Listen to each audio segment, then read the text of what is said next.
buenas. Hoy tenemos la suerte de contar con la presencia del doctor Eduardo Fernández Luiña, que es un gran amigo de la Universidad Francisco Marroquín y también un gran amigo personal.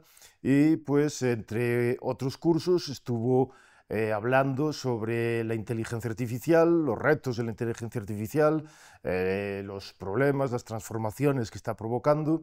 Y este es un tema pues muy importante porque en la actualidad la inteligencia artificial es una de las tecnologías que más está transformando el mundo y por lo tanto pues conviene también saber sobre este tema y discutir sobre este tema y sobre todo pues con la inteligencia y claridad con la que Eduardo pues siempre afronta todos los problemas que estudia. Entonces, Eduardo, ¿tú qué creerías que son las grandes transformaciones o la importancia que tiene el desarrollo de la inteligencia artificial en el mundo actual? No, pues bueno, en primer lugar, muchas gracias, como siempre, profesor Carreiro, que siempre esas presentaciones de amigos son muy agradecidas, pero el curso en realidad es un curso introductorio, intentando conectar el mundo de la inteligencia artificial, que efectivamente representa una revolución, con el ámbito, un ámbito que a ti te gusta muchísimo, que es el ámbito de la teoría política y de la ética. Y claro, en realidad de lo que se trata es, o de lo que se trató durante las sesiones de clase, es utilizando bibliografía muy actualizada, porque como bien has comentado, es un tema que es de agobiante actualidad, diría yo, ¿no? Porque Ujú. es hasta acosa, ¿no? Uno busca artículos y tal. Y hemos intentado, pues básicamente, abrir un espacio de reflexión de naturaleza ética sobre los principios éticos que deberían de guiar la inteligencia artificial por un lado y por el otro hablar de teoría política, porque efectivamente la relación de la inteligencia artificial con la justicia, con la libertad, con el poder, pues es evidente y son tres ámbitos de actuación de la teoría política, de campos de trabajo de la teoría política muy interesantes, ¿no? Y bueno, en términos generales, pues efectivamente la inteligencia artificial es una revolución que se siente en educación, que se siente en medicina, que se siente en comunicaciones, que se siente en producción cultural y que en cierto sentido está cambiando nuestra forma de interactuar con la tecnología un poco por la propia evolución de eso que se denomina inteligencia artificial, que yo siguiendo a un profesor de la Universidad de Oxford que se llama Luciano Floridi, un profesor de filosofía, yo creo que quizás la primera manera de entender la inteligencia artificial y de definirla es hablar de agencia y no inteligencia. Al final es una agencia, sí, que aumenta en determinadas situaciones la productividad de las personas, sí, pero que definitivamente no es inteligencia. Y empezando por ahí, pues ya se puede llegar a entender, desde mi punto de vista, eh, cómo sacarle provecho a la inteligencia artificial. Porque sí es cierto que bien utilizada, pues puede ser en cierto sentido, beneficiosa para las personas, ¿no? Pero claro, los riesgos son, pues desafortunadamente muchos y la falta de reflexión ética puede hacer que la inteligencia artificial se desarrolle por un camino peligroso para todos y que la falta de reflexión ética sobre la inteligencia artificial pues haga que las personas mmm, no utilicen las herramientas como se debería, ¿no? Ujú.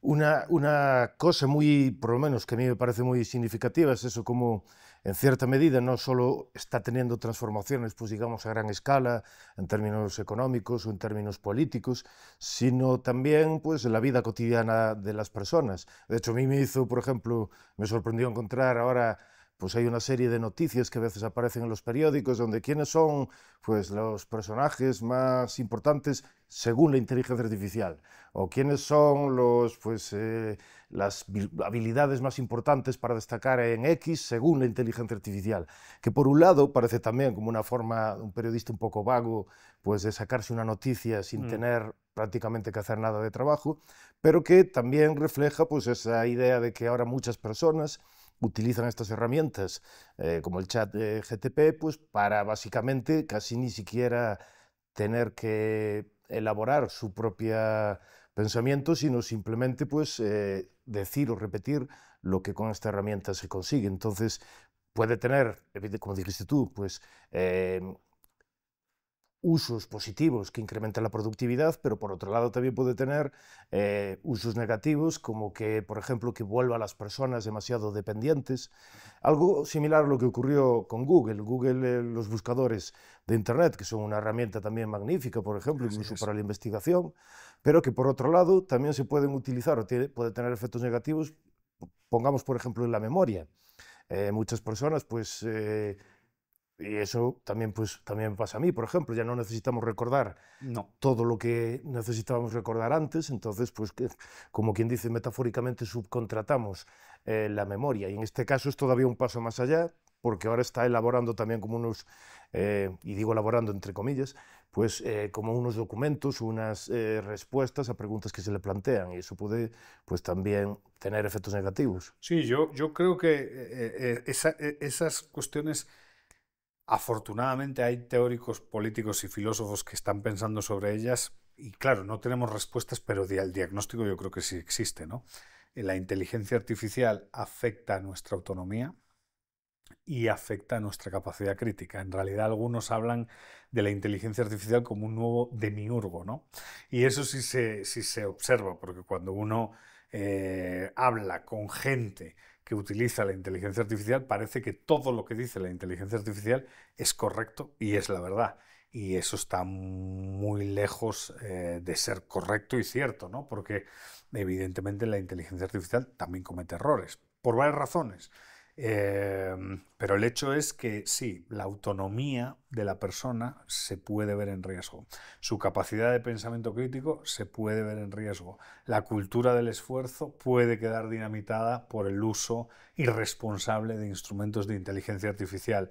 Y en cierto sentido podemos desembocar en una especie de sociedad distópica en los cuales las personas, los seres humanos, nos convertamos en una especie de autómatas que sencillamente obedecemos y damos crédito a aquello que proviene de la inteligencia artificial, lo cual es una paradoja porque, como comentaba al principio, y yo estoy muy afín a esa línea de argumentación, es agencia, no inteligencia. Es una herramienta que utiliza datos de tres tipos: históricos, sintéticos, es decir, la propia inteligencia artificial puede generar sus propios juegos y sus propias dinámicas de datos, e híbridos.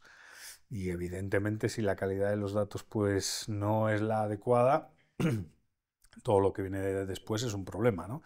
Entonces, claro, eso es una de las cuestiones que tocamos en el curso, ¿no? La preocupación por la autonomía de la persona, porque es verdad que con Google, en cierto sentido, nos hemos idiotizado y con la inteligencia artificial corremos el riesgo aún más, ¿no? Porque la inteligencia artificial generativa, pues evidentemente produce imágenes, trabaja con sonido, produce textos, la verdad, de forma, bueno, con muchos sesgos, pero de forma adecuada.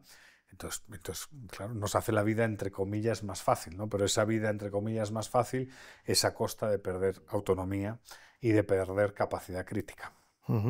De hecho, Eric Wegelin, por ejemplo, aplicaba un pensamiento general a todo uso de la tecnología, pero que se puede aplicar también a la inteligencia artificial, que era que uno de los problemas que tiene la tecnología es que produce placer en el usuario y una sensación como de control o también de conseguir algo. Y eso, pues, a veces hace que la persona se vuelva dependiente de esa tecnología y que luego pues no sepa operar pues en ausencia de ella. Cuando estamos hablando de cuestiones físicas, pues la diferencia pues no es tan importante, pero cuando estamos hablando de cuestiones que involucran pues la capacidad de pensamiento, el análisis crítico, ahí ya se ve muy afectado. ¿Cómo crees que esto afecta, por ejemplo, en el ámbito de la educación? Uno de los problemas, por ejemplo, que existen es que ahora resulta más complicado establecer como una forma de evaluación, por ejemplo, trabajos escritos para los alumnos, puesto que hay en ocasiones algunos que pueden pues utilizar esta tecnología para no tener que hacer ese trabajo. Sí, yo creo que todavía estamos en una especie de proceso de prueba y error, ¿no? Algunos, y yo creo que los jóvenes también, nosotros ya no tenemos, ya no tenemos canas, pero los jóvenes yo creo que están en la misma situación que nosotros.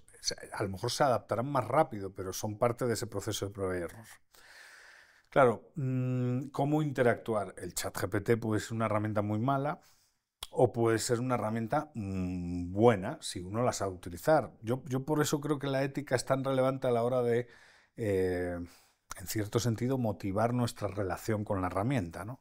La reflexión ética, ¿no? O sea, ¿por qué? Porque el ChatGPT, si solo confiamos en el ChatGPT para que nos diga, hazme un artículo y prodúceme un artículo y escríbeme un artículo de 4.000 palabras para cumplir la clase del profesor X, pues evidentemente el artículo va a estar a lo mejor en forma correcto, porque el chat va a ir a sus datos históricos y va a ir a sus datos sintéticos y va a ir a sus datos híbridos y va a reflexionar, pero al final, con el tiempo, yo creo que los profesores también aprendemos a detectar qué ha producido el ChatGPT y qué no ha producido. La primera vez nos la cuelan, luego ya no. Ahora bien, ¿el ChatGPT para qué podría utilizarse? Por ejemplo, para hacer una rúbrica y que el estudiante se autoevaluase. Para hacer un análisis de fortalezas y debilidades del trabajo de uno. Para, aunque se equivoca, pedirle bibliografía sobre algún tema. Se equivoca. El ChatGPT recomienda libros que no existen o papers que no existen. Y eso yo lo he comprobado. Pero también hace buenas recomendaciones a veces. E incluso para pedirle sugerencias sobre líneas argumentales. Y a lo mejor, haciendo buenas preguntas, que es creo lo importante en la relación con ese tipo de inteligencia artificial, que no es inteligencia, la capacidad para desarrollar buenas preguntas puede ser útil para el estudiante y puede sacarle provecho a la herramienta sin torturarse a sí mismo y sin, y perdón la palabra, pero es que al paso que vamos, sin idiotizarse, ¿no? Porque lo que hay que evitar es eso, ¿no?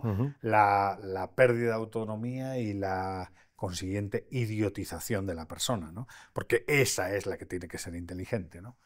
Muy bien, pues muchísimas gracias por compartir tus reflexiones con nosotros y hasta la próxima.